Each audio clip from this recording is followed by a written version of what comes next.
The echoes of history. The Library of Alexandria. The day the world lost its memory. The tragedy of Alexandria. Part 1. The city of the Mediterranean sun. Close your eyes and let the modern world fade away.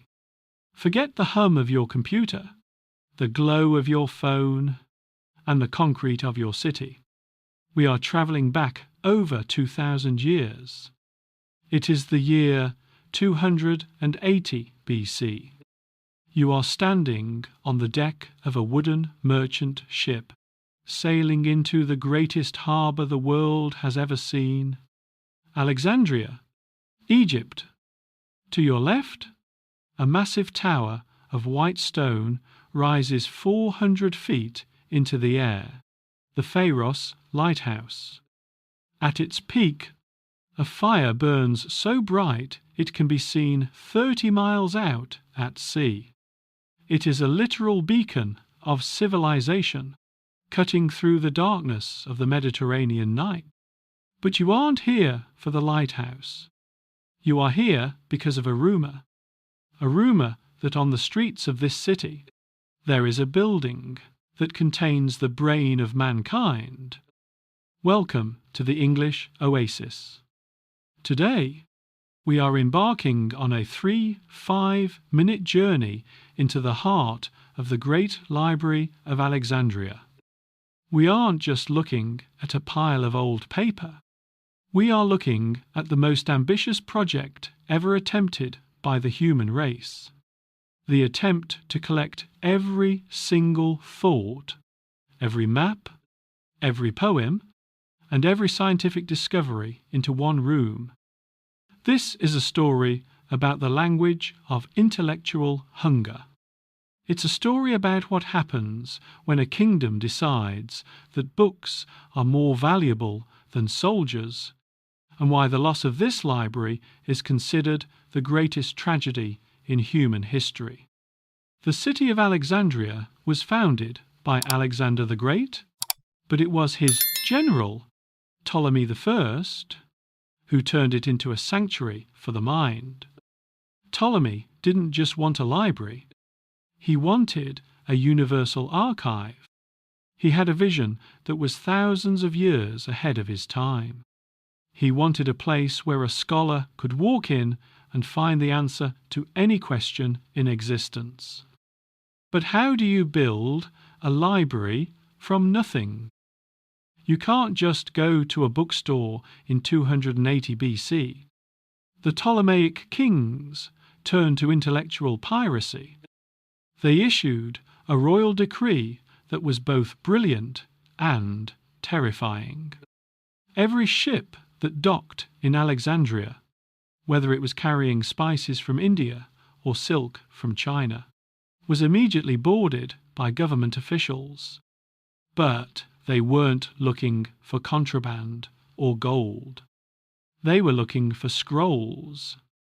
If you were a traveller and you had a book in your luggage, the guards would seize it. They would take it to the library's massive scriptorium, where a small army of professional scribes would work day and night to copy it by hand onto fresh papyrus. Here is where the Trojan horse of knowledge comes in. The library would keep your original, high-quality scroll and give you back the copy. They didn't care about being fair. They cared about being complete. They were the world's first data hoarders. They sent agents to the markets of Athens and Rhodes with bags of gold to buy every book they could find. They even scammed the city of Athens by borrowing their official, sacred copies of the great Greek tragedies, paying a massive deposit, and then simply keeping the books and losing the money. To the kings of Egypt, no amount of money was worth more than a rare manuscript. By the time of Ptolemy III, the library held over 400 000 scrolls. But it wasn't just a warehouse for paper. It was part of a larger complex called the Museum, the House of the Muses, where we get our word, museum. Imagine walking through these halls. You would see white marble colonnades, shaded gardens, and communal dining rooms. You would hear the sound of the world's greatest geniuses arguing in a dozen different languages. In one corner, you might see Eratosthenes. He wasn't just reading, he was thinking. Using the scrolls in the library and a simple stick in the ground, he calculated the circumference of the Earth with 99% accuracy, at a time when most people didn't even know what was on the other side of the next mountain. In another room, Aristarchus was writing a scroll that argued the Earth revolved around the sun, a truth that would be forgotten for another 500 years. This was a central nervous system for humanity. It was a place where a person's value wasn't measured by their family name or their sword, but by the clarity of their logic. For a brief, golden moment in history, humanity was winning the war against ignorance. Review: the narrative hook. We've established that the library was built on obsession. It proves that progress doesn't happen by accident. It happens because someone is hungry enough to hunt for the truth. Key storytelling vocabulary: beacon, a fire or light set up in a high or prominent position as a warning, help, or celebration. Contraband, goods that have been imported or exported illegally. Hoarder, a person who accumulates things and hides them away. Circumference, the encompassing boundary or surface of any figure or object. Manuscript, a book, document, or piece of music written by hand rather than typed or printed. The Oasis practical thought: we live in the age of the internet, which is the digital Alexandria. But do we use it to calculate the stars, or do we use it to stay in our bubbles? The Ptolemies showed that having the data is only half the battle. You need the curiosity to open the scroll. Part 2. The first spark, the accident of an emperor. It is the year 48 BC. The air in Alexandria is thick with tension. The Roman general Julius Caesar has arrived, not as a tourist or a scholar, but as a man chasing his enemy, Pompey. Caesar finds himself trapped in a dangerous civil war between the young King Ptolemy XIII and Cleopatra. Caesar is staying in the royal palace, but he is in serious trouble. He only has a small force of soldiers, while the Egyptian army has surrounded the city. The harbour is filled with Egyptian warships, blocking his only path to escape or reinforcement. Caesar is a genius of strategy, but he is a man who prioritizes survival over everything else. To save his men, Caesar makes a brutal decision. He gives the order to set fire to his own ships in the harbour to prevent the Egyptians from capturing them. He wanted to create a curtain of flame to hold the enemy back. As the wooden Roman ships ignite, the wind begins to howl from the sea. In Alexandria, the wind is a fickle god. It catches the sparks from the burning decks and carries them over the stone dock. The fire jumps. It finds the warehouses along the waterfront, buildings filled with grain, timber, and thousands of scrolls waiting to be processed for the library. Imagine the scene through the eyes of a librarian. You have spent your life protecting the only copy of a play by Sophocles or a map of the stars. You hear the crackle of wood. You see the sky turn a sickly orange. The smoke is not black. It is grey and filled with the fluttering, charred remains of ancient wisdom. The fire spreads from the warehouses toward the Great Library itself. Historians still debate exactly how much burned that day. Some say it was just the storage near the dock. Others say the main collection suffered a blow it would never recover from. Caesar, a man who wrote his own histories, never mentioned the fire in his official report. To him, the books were insignificant collateral damage. He won the battle, he secured his power, and he won the heart of Cleopatra. But the cost was a hole in the human story that can never be filled. The library survived, but it was changed. Cleopatra, feeling the guilt of the loss, persuaded Mark Antony to steal 200,000 scrolls from the Library of Pergamum to replenish Alexandria's shelves. It was a grand gesture, but you cannot replace lost history with new paper. The first spark taught the world a terrifying lesson. Knowledge is physically fragile. It doesn't matter how brilliant a thought is. If it is written on papyrus, it can be erased by a single torch held by a man who is only thinking about the next hour of his life. Review: the narrative hook. This chapter introduces the concept of collateral damage. It forces us to ask, what do we sacrifice in our pursuit of success?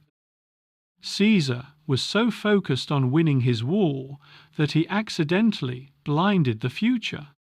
Key storytelling vocabulary: fickle, changing frequently, especially as regards one's loyalties, interests, or affection.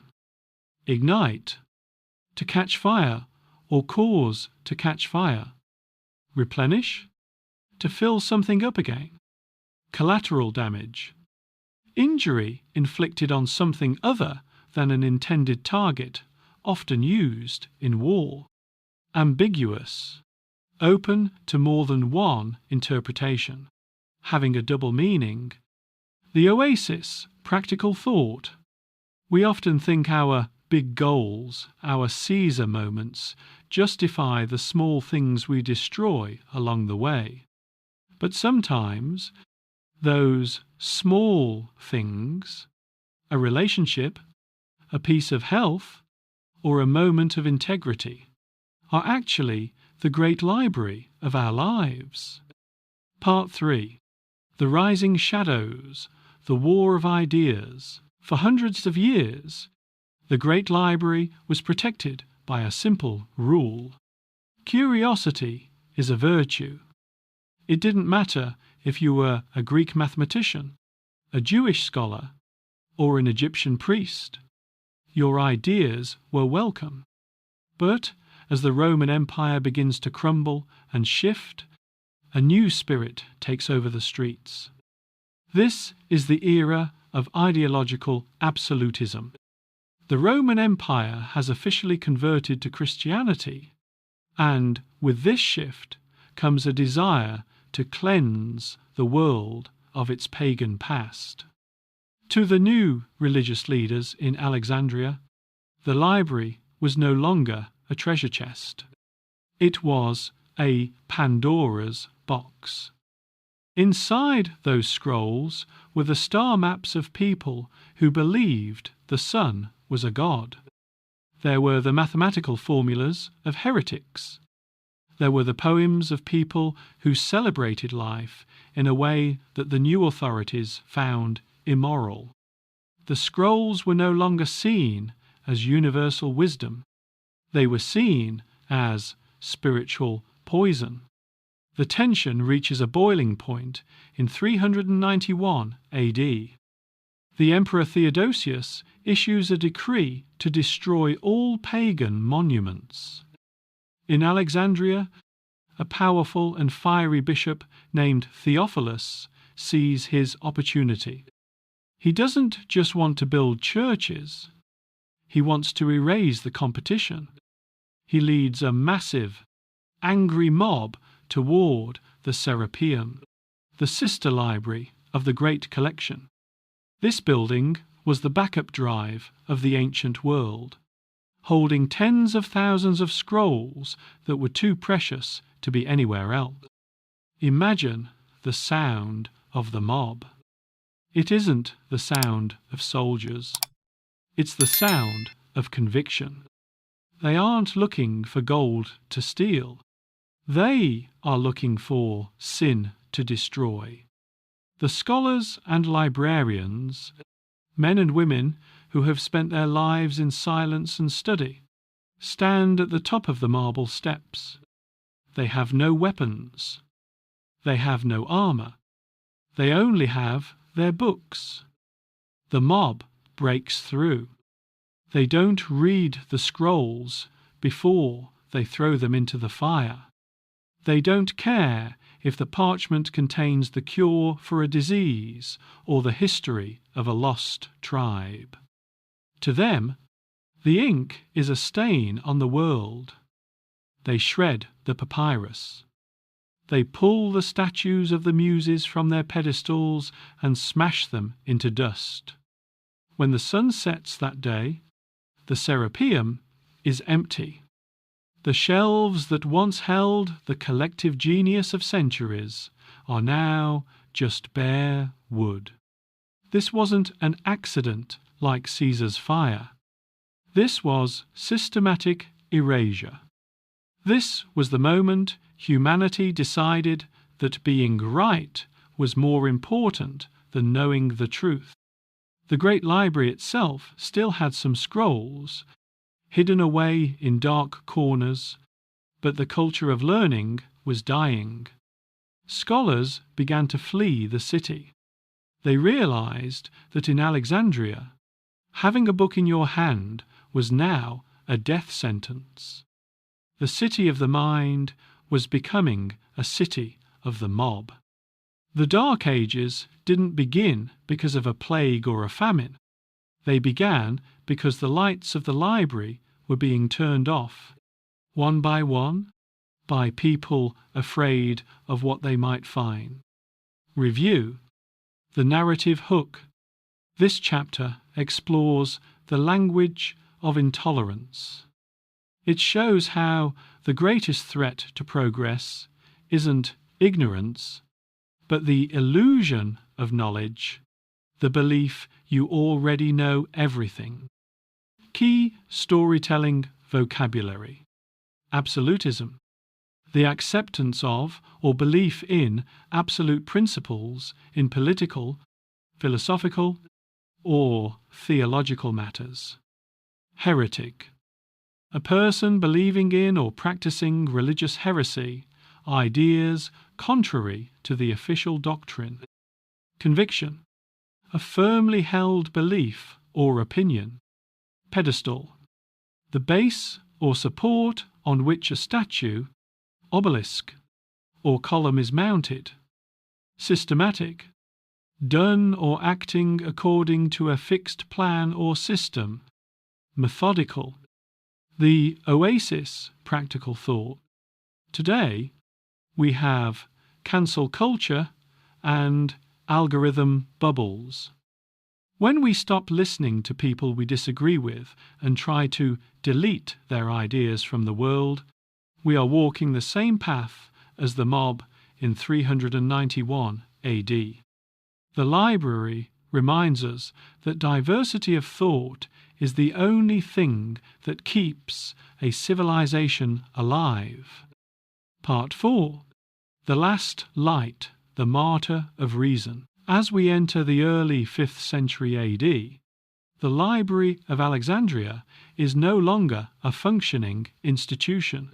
It is a ghost. But its spirit is alive in a single human being, Hypatia. To understand the tragedy of Alexandria, you must understand Hypatia. She was the daughter of Theon, the last head of the library. She didn't just study the past. She was the living bridge to it.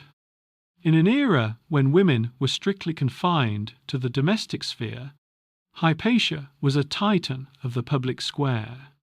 She was the city's leading mathematician, the most respected astronomer, and a philosopher whose lectures were so famous that people travelled from across the Roman Empire just to hear her speak. She would walk through the streets of Alexandria in her philosopher's cloak, stopping to engage anyone, rich or poor, in a dialogue about the nature of the universe. To her, the stars were not gods to be worshipped, but puzzles to be solved. She taught her students how to build astrolabes, tools to map the heavens, and how to calculate the complex curves of conic sections.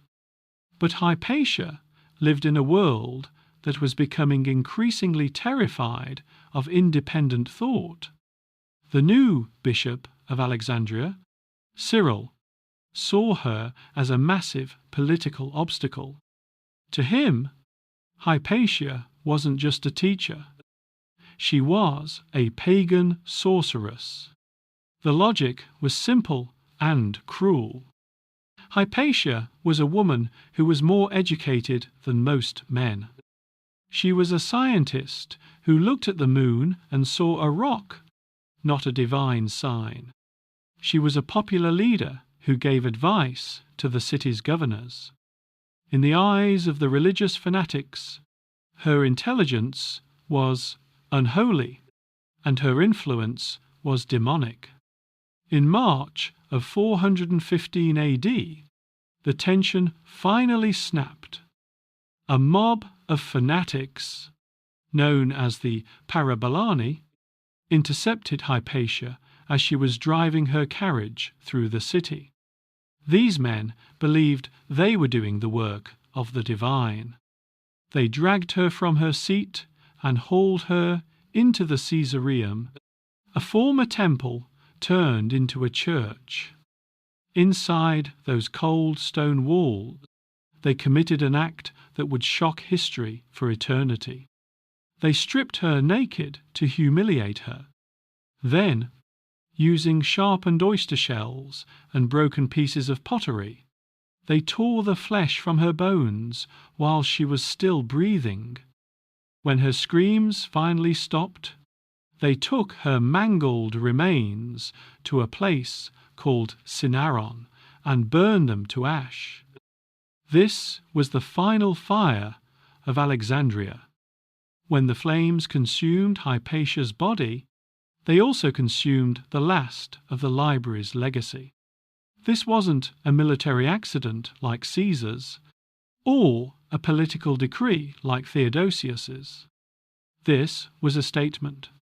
It was a declaration that the era of reason was over and the era of fear had begun. With Hypatia gone, the remaining scholars didn't wait for their turn. They packed what few scrolls they could carry and fled into the night. They went to Persia, to India, and to the hidden corners of the desert. The Great Library was now truly a tomb. The light of the Mediterranean had finally been extinguished. Review: the narrative hook. This chapter explores the price of principle. Hypatia died because she refused to simplify her mind or hide her truth. Her death reminds us that knowledge is not just paper and ink. It is the living people who have the courage to speak it. Key storytelling vocabulary. Astrolabe, an ancient instrument used to observe and calculate the position of celestial bodies. Fanatic, a person filled with excessive and single-minded zeal, especially for an extreme religious or political cause. Mangle, to severely mutilate, disfigure, or damage by cutting, tearing, or crushing. Extinguish, to cause a fire or light to cease to burn or shine. Martyr, a person who is killed because of their religious or other beliefs. The Oasis, practical thought. Hypatia is the ultimate thought leader. She shows us that when society begins to attack its teachers and its scientists, it is a warning sign of a coming dark age. In your own life, how do you protect the Hypatias, the voices that challenge you to think deeper, even when it's uncomfortable? Part 5. The Eternal Archive, the Diaspora of Dreams. For centuries, the fall of Alexandria has been mourned as the death of progress. We imagine a world where we didn't lose the secret histories of the Maya, the missing trilogies of Sophocles, or the advanced medical texts of the Egyptians. We wonder, if the library had survived, would we have reached the moon by the year 1000? But history is rarely a straight line of destruction. It is a story of migration. As the fires died down and the mobs took over the streets, the knowledge of Alexandria did something remarkable. It became liquid. Scholars didn't just stand there and watch the books burn. They ran. They stuffed scrolls into their sleeves, hid manuscripts in spice crates, and memorized entire epic poems. They became living books. These refugees of reason travelled east. They found sanctuary in the court of the Persian kings, and later in the burgeoning house of wisdom in Baghdad. The Greek math that Hypatia taught was translated into Arabic, where it was refined, expanded, and eventually returned to Europe hundreds of years later to spark the Renaissance. The Great Library taught humanity a brutal, vital lesson.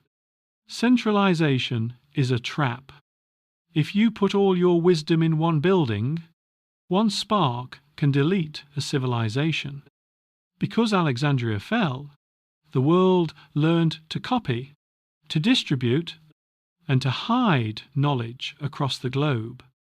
The library stopped being a place in Egypt and became a state of mind. Today, you are a citizen of a new Alexandria. You are holding a device that contains more information than every scroll ever stored in the museum. We have achieved the Ptolemaic dream, a universal memory accessible to everyone. But the ghost of the library still haunts us. The fires of Caesar and the mobs of Theophilus haven't disappeared. They have just moved online. We still face the fire of digital decay and the mob of information bubbles.